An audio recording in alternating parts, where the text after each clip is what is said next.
오늘은 계시록 마지막 장인 22장의 말씀으로 함께 은혜를 나누려고 합니다. 우리는 지난 시간 새하늘과 새 땅에 대하여 우리가 배웠습니다. 새하늘과 새 땅은 유한한 세계가 아닌 영원의 세계이며, 여기에는 새 예루살렘 성이 있는데, 이 성은 하나님이 계시는 편전으로 세계의 만국, 즉 하나님의 아들인 인간이 천국의 분봉왕으로서 이 어전회의에 참석한다라고 우리가 말씀을 드렸습니다. 자, 우리는 지난주에 말씀에서 조금 수정할 부분이 있어서 여러분들에게 그 부분을 말씀드리겠습니다. 우리 이 새 예루살렘 성의 크기를 현재 예루살렘 그 성전산 둘레가 4.5km이고, 또 우리 새 예루살렘 성 둘레가 한 면이 2280km라고 이렇게 얘기했습니다. 그런데 이것을 계산이 좀 잘못되어 있었습니다. 이를 정정합니다. 현재 예루살렘 성전산의 둘레는 맞습니다. 4.5km 정도 됩니다. 그러나 이 예루살렘 성전의 둘레는 서쪽이 486m고요. 동쪽이 474m고요. 북쪽이 317m이고요. 남쪽이 283m의 이 사면을 갖고 있습니다. 이것을 평수로 계산하면 0.144km평방미터가 됩니다.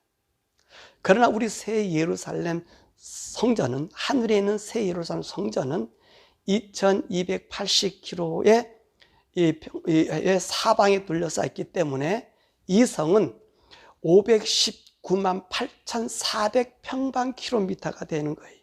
그래서 지금에 있는 예루살렘 성에다가 바로 이 새 예루살렘을 나누면 어느 정도가 되냐면 3,610만 배의 크기의 새 예루살렘 성이 되는 것입니다.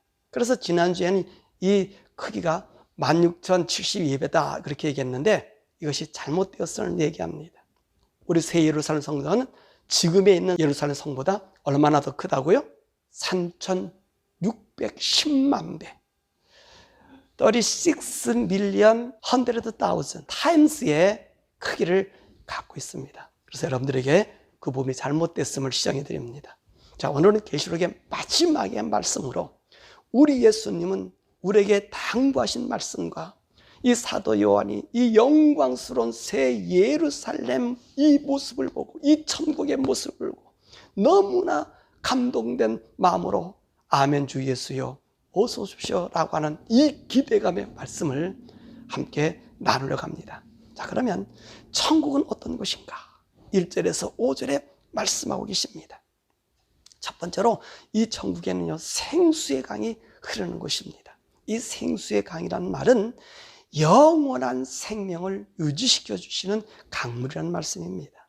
이 생수의 강을 표현하기를 수정과 같이 맑은 강이라고 했습니다. 이는 불순물이 없는 완전한 물이라는 말씀이지요. 사실 이 물은 생명체에 있어서 생명의 근본입니다. 물의 오염은 곧 생명체들의 생명을 단명시키는 것이 되지요. 오염이 없는 순수한 물은 그것 자체로도 생명을 연장시킬 수 있습니다. 그래서 사도 요한은 이 물을 생명을 보존시키는 참으로 순수하고 깨끗한 물임을 나타내는 표현으로 수정과 같은 생명수 강이라고 말씀하고 있는 것입니다. 또 이 생명수는요, 12가지 생명나무의 열매를 맺게 하는 물이라고 말씀하고 있습니다.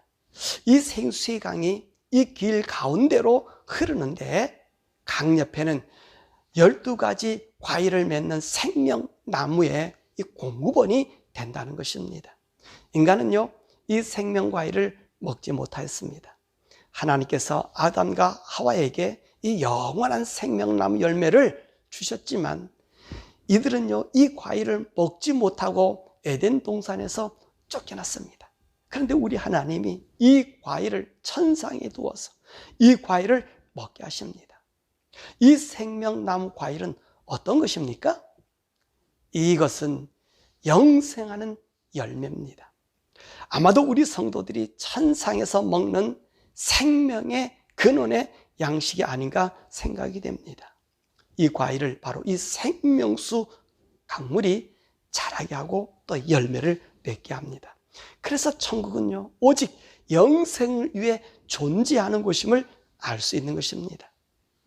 또한 이 생명나무의 잎사귀들은 만국을 치료하는 재료라고 말씀했습니다. 이 표현은 이 잎사귀가 천국에서 병든 사람들을 치료한다는 말이 아닙니다. 천국은요, 병든 자가 없는 곳이고요, 아픈 곳이 없는 곳이에요. 왜 그러지요? 이미도 우리 하나님께서 천국에 들어온 자들에게는 아픔이나 눈물이나 곡하는 것이나 사망이 다시 있지 않다고 말씀하셨기 때문에 그런 것입니다. 그러면 이 잎사귀가 만국을 치료하는 재료다라고 하는 말은 이것이 약재라고 하는 의미가 아니라 이 나무가 죽지 않는다는 것을 의미하는 것입니다. 이 땅의 과일나무는요, 열매를 맺다가 어느 정도 수한이 지나면요, 진액이 다 빠져서 죽어버립니다. 그런데 이 생명나무는 결코 죽는 일이 없음을 나타내는 말입니다. 그래서 이 나무에 달마다 12가지의 그 과일을 맺게 한다는 말인 것이지요. 왜냐하면 이 생명나무에 영원히 사는 열매를 천국 백성, 하나님의 자녀들, 이 인간들이 먹어야 하기 때문에 그런 것입니다. 그래서 만국을 살리는 약재라는 표현을 쓴 것입니다. 그 세 번째로 또한 이 생명수는 어디서부터 흘러나온다고 말씀하고 있죠? 1절에 보니까 하나님의 보좌로부터 흘러나옵니다. 그런데 아주 재미있는 표현을 이 사도 요한이 하고 있습니다. 하나님의 보좌라고만 하면 될 것을 꼭 우리 예수님도 함께 포함하여 말씀하고 있습니다. 왜 그럴까요? 그것은요, 우리 인간들의 구원은 우리 예수님으로부터 왔기 때문입니다. 우리 인생들의 생명의 근원이 바로 우리 예수님이시기 때문이라는 말씀이지요. 예수님이 계시지 않는 천국은 우리 인생들에게 아무런 의미가 없습니다. 그래서 우리의 생명의 근원이신 이 생수는 하나님이시고 우리의 생명의 주인이신 어린 양 예수님으로부터 나와야 하는 것입니다. 그래서 우리 예수님이 일찍이 수가성 여인에게 이 생수의 강에 대하여 말씀하셨던 것입니다. 영원히 목마르지 않는 생수의 강이 우리 예수님으로부터 영원히 흘러나와 우리의 배에서 영원히 솟아나는 샘물이 되리라고 요한복음 4장 14절에 말씀하셨던 것입니다. 또한 이 천국은요, 저주가 없는 곳입니다. 3절입니다. 이 저주란 말은 인생이 가지고 태어나는 생로병사가 없다는 말입니다. 사람이 태어나면 반드시 죽어야 하고요, 살아가는 동안에 병들고 아프고 괴롭고 슬프고 번민하고 미워하고 시기하고 질투하고 욕망과 탐욕과 지배력과 짓밟음과 경쟁의식, 열등의식, 남을 조롱함, 다툼, 분쟁, 이런 인간들의 애욕이 다시는 존재하지 않는다는 말입니다. 이런 것이 인간들을 병들게 하고 죽게 하는 원동력이 아닙니까? 이런 저주는 천국에 더 이상 존재하지 않습니다. 또한 천국은 등불과 햇빛이 소용없는 것입니다. 5절입니다. 무엇 때문에 이 등불이나 햇빛이 소용이 없습니까? 주 하나님이 그들을 비치고 있기 때문이라고 하였습니다. 이 말씀을 21장 23절의 말씀 보니까 하나님의 영광이 비치고 어린 양이 그의 등불이 되기 때문이라고 하였습니다. 그렇습니다. 이 태양빛은 이 땅, 이 유한한 세계에 있는 것입니다. 이 빛은 오직 하나님의 영광의 복사판인 것입니다. 그런데 이 천국, 하나님이 계시는 천국, 이곳에 그 영광의 본체이신 하나님의 영광이 비추니 빛이 더 이상 소용이 없는 것이지요. 그러면 왜 이 땅에서 이 하나님의 영광의 빛을 볼 수 없을까요? 그것은 이 하나님의 영광의 빛을 보면 살 수 있는 인생이 없습니다. 이는 유한 세계에 영원 세계의 것이 들어오면 그 즉시 유한 세계는 멸망당합니다. 또한 영원 세계에 유한의 세계가 들어가도 살 수 없습니다. 그래서 우리 하나님께서 우리 인생들을 천국에서 살게 하기 위해 바로 이 부활이란 도구를 사용하신 것입니다. 이 부활로 유한의 세계에서 영원의 세계로 탈바꿈한 것입니다. 이를 위해 우리 예수님이 잠자는 자들의 첫 열매, 부활의 첫 열매가 되심으로 우리 성도들이 이런 영원의 몸으로 탈바꿈하게 된 것입니다. 그래서 이 하나님의 영광의 빛에 우리 예수님이 그 등불로 표현한 것이 바로 이 사건을 두고 말씀하신 것입니다. 그러므로 천국은요, 우리가 상상하는 것 이상의 영원한 영광이 존재하는 것입니다. 그러면 천국은 어떻게 구성되어 있을까요? 거기는요, 우리 하나님이 계시고요, 그리고 천사들이 있고요, 또 우리 성도들이 그렇게 있습니다. 이렇게 세 부류로 나뉘어져 있습니다. 이들 중에서 우리 인간들의 위치는 어느 정도 될까요? 우리 인간들을 천국에서는 뭐라고 부릅니까? 만국의 왕들이라고 표현하고 있습니다. 인간은요, 천국에서 왕으로 대접받습니다. 우리 수없이 많은 말들을 저의 설교 속에서 들었을 것입니다. 천국에서 우리 인간들은 왕노릇 한다. 왜 우리 인간들이 왕노를 할 수 있는 존재라고 하였죠? 우리 인간의 창조입니다. 우리 인간은요, 천사들과 달리 하나님의 형상으로 지음받은 존재입니다. 그래서 이 하나님은 이 인간을 자신의 하나님의 아들이라고 말씀하신 것입니다. 이 아들을 위해 하나님은 이 천국을 기업으로 나눠주시는 것입니다. 그래서 이 새 예루살렘 성은 누가 들어갑니까? 물론 천사도 들어가지만 우리 인간이 만국의 왕으로 그 하나님의 집무실인 그 어전회의에 참여한다고 말씀하였습니다. 그래서 이 새 예루살렘 성문에 누가 보초를 쓰고 있죠? 사람이 씁니까? 아닙니다. 이 새 예루살렘에 보초를 쓰는 분은 인간이 아닌 천사가 보초를 쓴다고 21장 12절에 말씀하고 계시는 거예요. 그래서 오늘 본문 22장 5절에도 그들이 세세토록 왕노릇 하리로다 라고 말씀하고 있지 않습니까?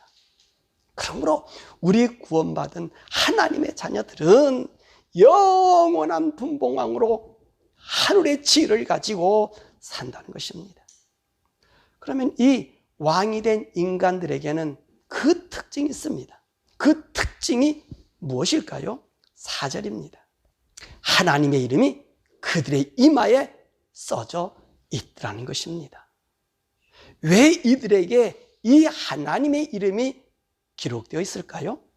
우리는 7년 대환란 전에 하나님께서 성도들에게 인치는 사건을 계시록 7장에서 보여주고 있습니다. 이들은 이 세상의 문화와 문물에서 벗어난 성도들입니다.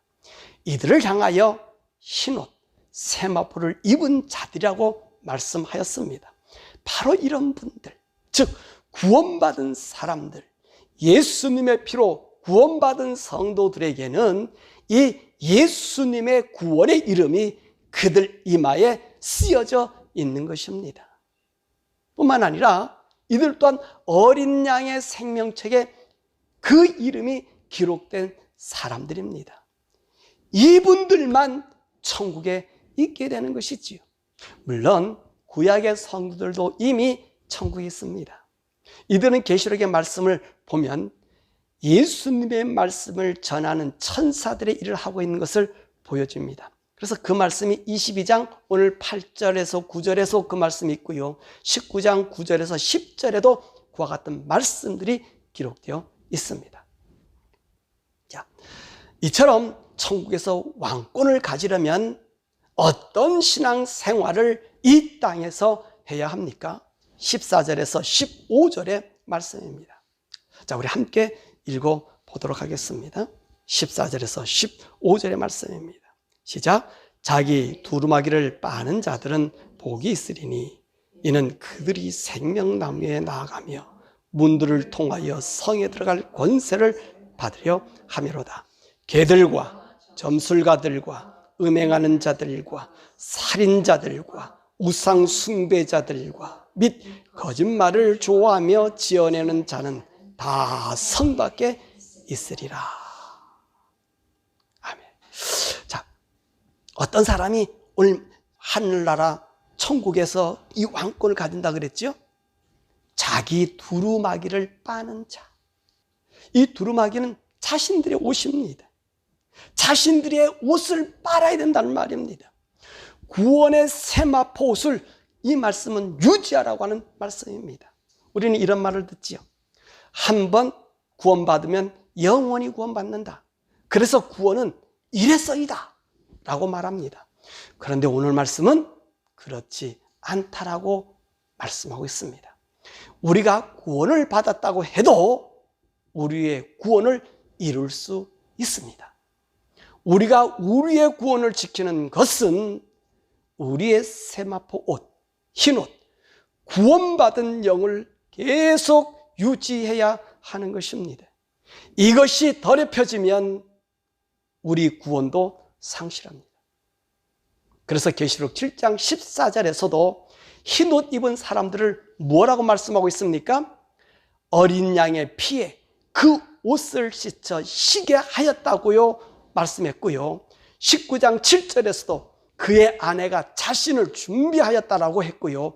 오늘 22장 4절의 말씀도 자기 두루마기 옷을 빠는 자들만이 이 천국에 들어간다고 하신 것입니다.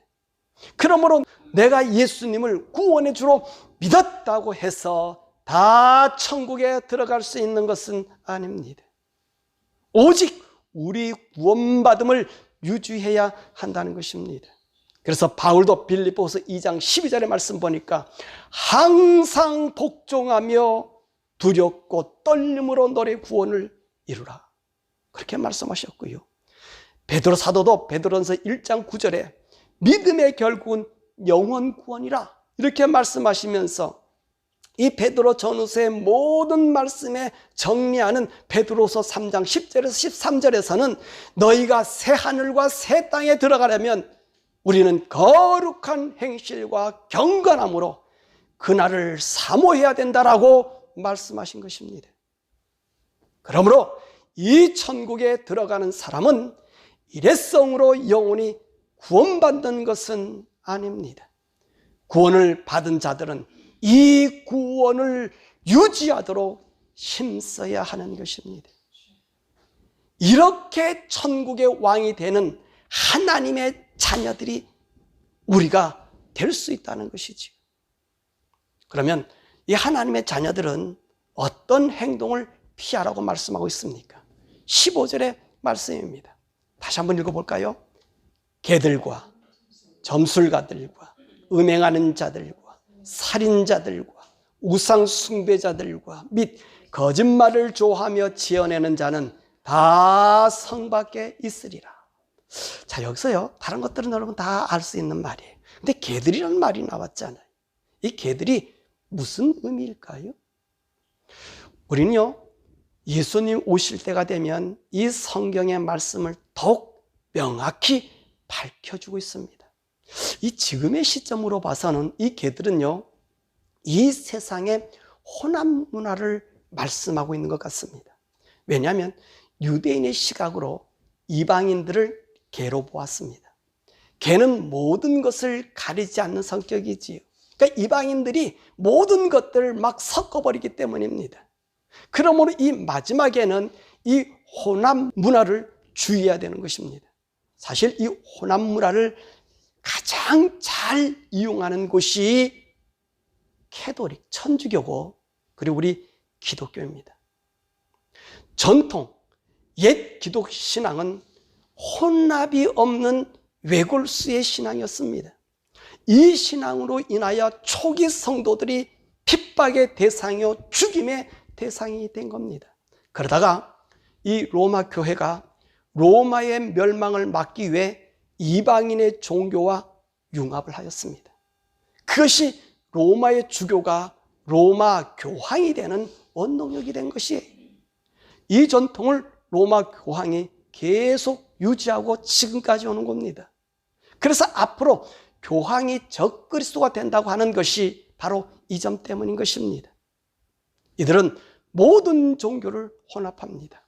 그래서 8번째로 생기는 적그리스도 나라가 이 세계의 사람들, 특히 세계 종교 지도자들로부터 고난을 양도받게 되는 것이지요.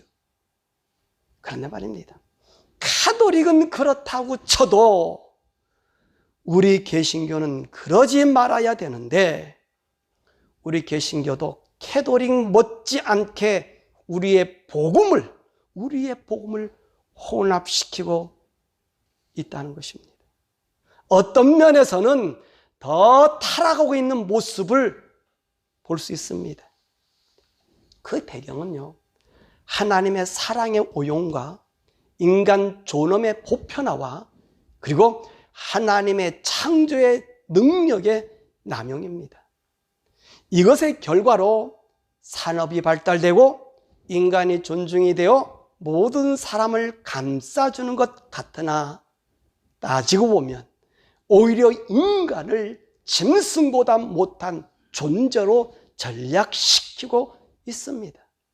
그 단적인 모습을 바로 서구라는 이 미국을 비롯하여 유럽이 그 모양이 된 것입니다. 이 타락의 전형이 바로 인간을 짐승보다 못한 동성애와 성전환으로 채워지고 있다는 것이에요. 그래서 하나님의 존재를 무시하여 인간 위주의 세상을 구가하고 있는 것입니다. 그래서 우리 인간들을요, 개보다도 못한 존재로 만들어버리고 있는 것이지요. 이것이 서구 기독교의 잘못된 신관으로 세계는 혼란에 빠지고, 이를 토대로 적그리스도가 세상에 다가오는 것입니다. 그 나라를 만든 것입니다. 그렇다고요, 모든 사람들이 다 그런 것은 아닙니다.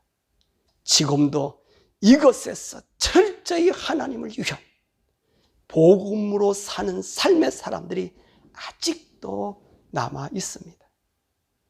그러므로 마지막 때 예수님이 오시기 직전에는 이 개들과 복술가들과 음행과 우상 숭배자들 및 거짓말을 좋아하고 지어낸 자들이 차고 넘치게 된다는 거예요.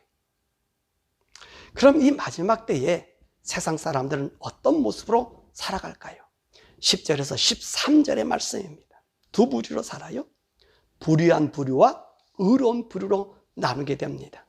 이 불의한 자들이란 사람은 바로 이 세상의 문화와 문명을 따라 사는 사람들이지요.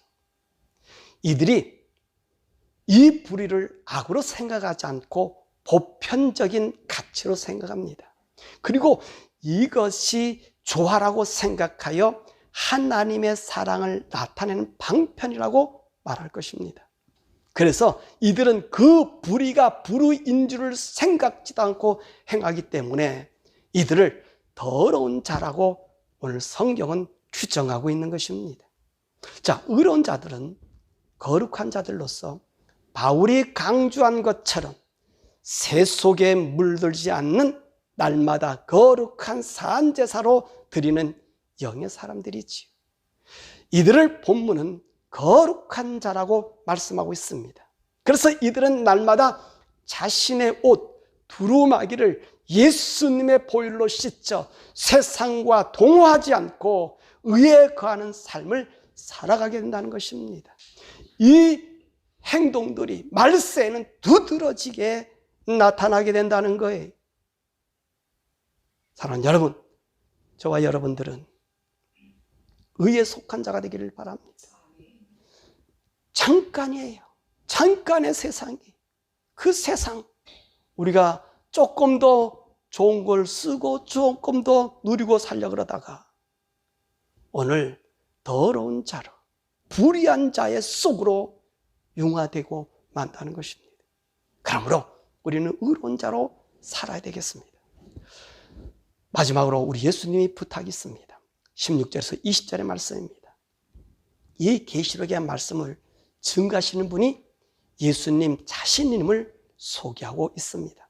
16절의 말씀 보면 나는 다윗의 뿌리요 자손이니 광명한 새벽별이라 라고 말씀하셨습니다. 이 광명한 새벽별은 어두운 밤에서 밝은 아침으로 인도하는 별입니다. 즉 우리 예수님은 사망의 땅, 저주의 땅에서 영원 세계로 인도하시는 분이심을 말씀하고 계시는 것입니다.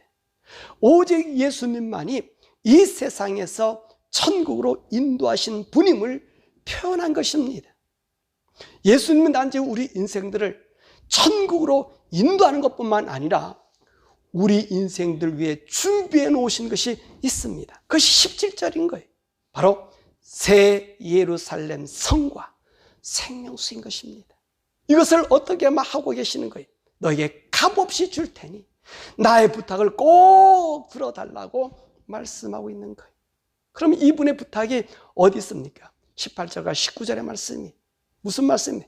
이 계시록의 말씀은 결코 변할 수 없는 말씀이기에 이 말씀을 더하거나 빼지 말고 이 말씀을 그대로 믿고 따르라고 부탁하신 것입니다.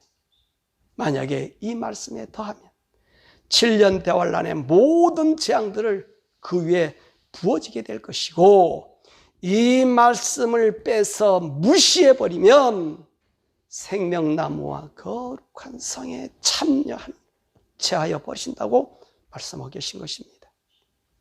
그러므로 이 말씀, 이 계시록에 기록된 말씀은 그대로 되어지기 때문에 의심 없이 믿으라고 우리 주님이 말씀하고 계신 것입니다. 오늘 이 계시록의 말씀을 어떤 사람의 생각이나 자료나 데이터를 첨가하지 말라고 말씀하십니다. 왜냐하면 이 말씀을 그대로 믿는 사람만이 전능하신 하나님, 구원의 주 예수님, 그리고 성령님을 온전히 믿고 따를 수 있기 때문인 것입니다. 그러므로 우리 예수님이 이 간곡한 부탁을 우리는 받아들여야 된다는 것입니다. 말씀을 했죠. 우리는 지금까지 요한계시록에 대하여 31주를 진행해 왔습니다. 요한계시록의 말씀은 우리에게 공포를 주시기 위해서 쓴 책이 아닙니다. 우리에게 소망과 설렘과 기대감을 더 충만히 주어서 이 땅에서는 새 속에 물들지 않고 저 천국에 꼭 입성해야 함을 말씀하고 있는 것입니다. 오늘 이 마지막 장에서 요한은 이 천국의 영광스러움들과 우리 성도들의 위치와 지, 하나님 우리 아버지와 구원해 주 우리 예수님 그리고 성령님이 이 모든 영광을 준비해 놓으시고 부르심에 너무너무 감격스러워서 이곳을 빨리 가기를 원해서 아멘 주 예수여 어서 오시옵소서 라고 간청한 것입니다. 여러분, 이 간청은 사도 요한만 하시겠습니까?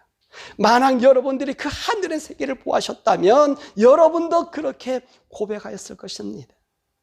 더욱이 성도들을 위한 새 예루살렘의 거룩한 성, 이 성은 하나님의 아들들, 믿음을 지키기 위해 이 땅에서 눈물과 아픔과 고난을 이겨낸 그 성도들을 하늘나라의 상속자들로서 왕이 모이는 어전회의를 여는 그 영광스러운 곳, 그것을 보았을 때 어찌 주님 빨리 오시라고, 빨리 와주시라고 고백하지 않을 수 있겠습니까?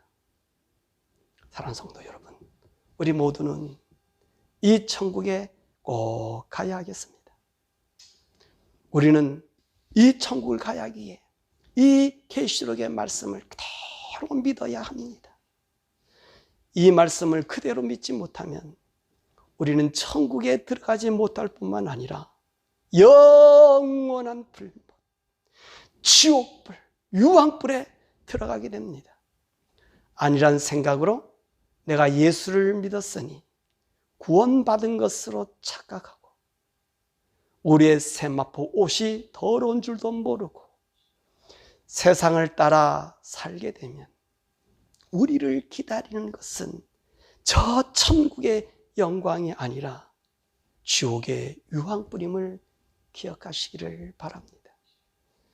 잘못된 가르침으로 서구의 기독교가 타락하여 개들이 되어 마귀의 온상이 된 것을 현실로 보시고 계시는 여러분들,